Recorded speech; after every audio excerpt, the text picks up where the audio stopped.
आज हम देखेंगे history of C language, characteristics of C language और लास्ट में एक पॉइंट है जी कि मशीन लैंग्वेज की निस्बत हम सी लैंग्वेज को क्यों प्रेफर करते हैं कोई भी प्रोग्राम लिखने के लिए। जी तो स्टूडेंट्स, ये आपके सामने डेनिस रिची हैं जो कि फाउंडर हैं सी लैंग्वेज के और इनको the father of C language भी कहा जाता है।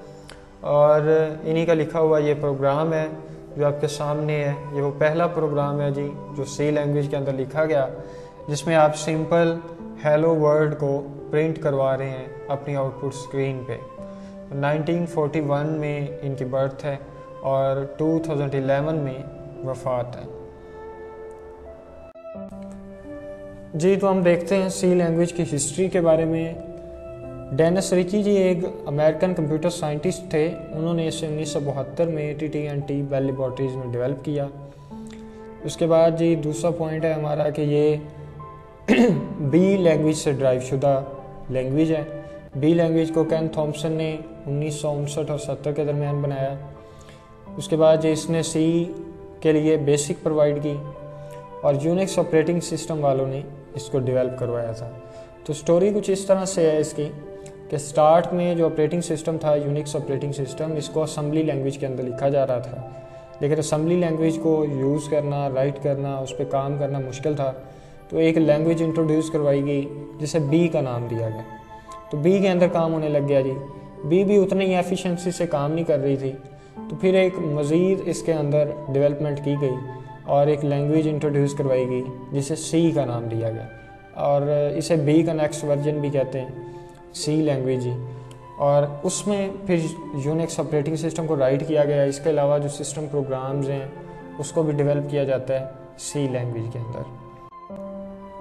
स्टार्ट में जी जो सी लैंग्वेज आई उसे हम K&R-C का नाम देते थे, यानी जो इसका अर्लियर वर्जन था। फिर इस पे आंसी वालों ने काम किया, यानी अमेरिकन नेशनल स्टैंडर्ड इंस्टीट्यूट ने, और इसके स्टैंडर्ड सेट किए और फिर इसको नाम दिया गया आंसी सी का।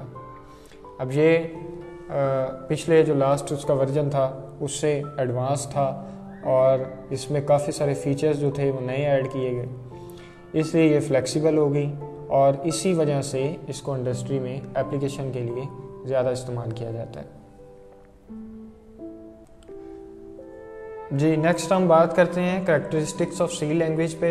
सबसे फर्स्ट पॉइंट है हमारा कन्वीनियंट लैंग्वेज। जो सी है वो कन्वीनियंट है, यानी आसान है, इसको सीखना आसान है, रीड करना आसान है, इसको मॉडिफाई करना आसान है।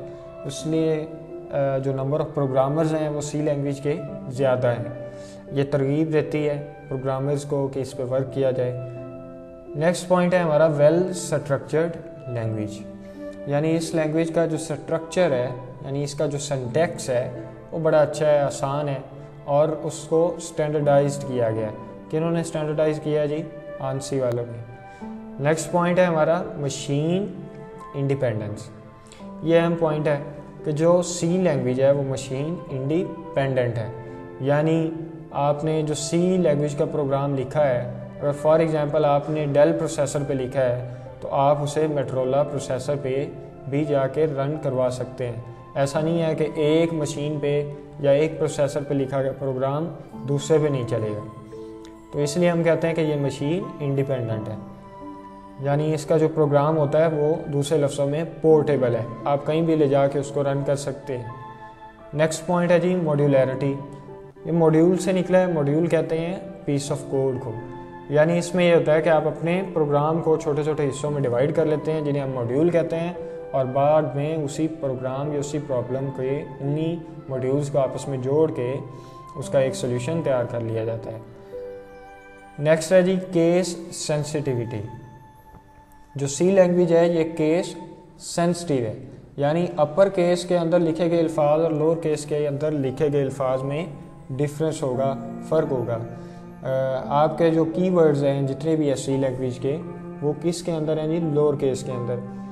नेक्स्ट पॉइंट है हमारा हार्डवेयर कंट्रोल। सी लैंग्वेज जो है ये क्लोज है हार्डवेयर के, इसलिए इसका कंट्रोल भी अच्छा है। हाँ, उतनी क्लोज तो नहीं है जितनी एक मशीन लैंग्वेज हो सकती है, लेकिन बाकी हाई लेवल लैंग्वेज की निस्बत जो सी लैंग्वेज है इसका हार्डवेयर कंट्रोल अच्छा है। नेक्स्ट पॉइंट है जी स्मॉल लैंग्वेज। स्मॉल लैंग्वेज किस तरह से है कि इसके जो कीवर्ड्स हैं वो स्मॉल हैं, प्रोग्रामिंग कंट्रोल्स जो हैं वो स्मॉल हैं, कम है, तादाद में कम है, इसीलिए ये एफिशिएंट भी है और इसीलिए ये ज़्यादा अपीलिंग भी है और कन्वीनियंट भी है। ठीक है। नेक्स्ट पॉइंट है जी हमारा fast code generation. Fast code generate करती है सी लैंग्वेज, यानी ज़्यादा एफिशिएंसी से ज़्यादा फास्टली इसका जो सोर्स कोड है वो ऑब्जेक्ट कोड में चेंज हो जाता है। जी तो स्टूडेंट्स अब हम देखेंगे कि प्रोग्राम लिखने के लिए हम सी लैंग्वेज को क्यों प्रेफरेबल लैंग्वेज समझते हैं बनिस्बत मशीन लैंग्वेज के। मशीन लैंग्वेज के अंदर हमने देखा था कि एक तो ये बाइनरी में लिखी जाती है और उसका जो सिंटैक्स है वो मुश्किल है, क्योंकि 0-1 की स्ट्रिंग्स होती हैं जिन्हें याद रखना और उन्हें लर्न करना बड़ा मुश्किल हो जाता है। और दूसरी तरफ जो आपके पास सी लैंग्वेज है उसका सिंटैक्स भी आसान है, स्टैंडर्डाइज्ड है और इसको रीड करना, उसको लर्न करना आसान है, क्योंकि इसके अंदर इंग्लिश लाइक वर्ड्स शामिल हैं। तो इसलिए हम कहते हैं कि ये ईजियर टू राइट प्रोग्राम है, यानी आप बड़ी आसानी से प्रोग्राम लिख सकते हैं। और सबसे बड़ी वजह ये भी है इसकी कि मशीन लैंग्वेज के अंदर जो प्रोग्राम की लेंथ होती है वो बहुत ज़्यादा होती है, जबकि सी लैंग्वेज के अंदर इसकी जो लेंथ है वो बड़ी मुख्तसर होती है, शॉर्ट होती है। तो इसलिए हम कहते हैं कि इसे लिखना आसान है। नंबर 2 है जी मशीन इंडिपेंडेंस।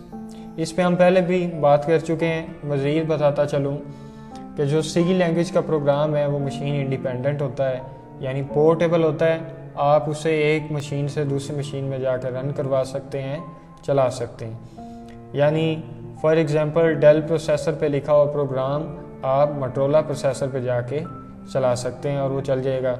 इसी तरह से मोटोरोला पे अगर लिखा हुआ है तो वो डेल में चल जाएगा। तो इसलिए हम कहते हैं कि इसका जो प्रोग्राम है वो पोर्टेबल होता है, यानी किसी भी मशीन पे चल सकता है, कॉपी करके आप ले जा सकते हैं।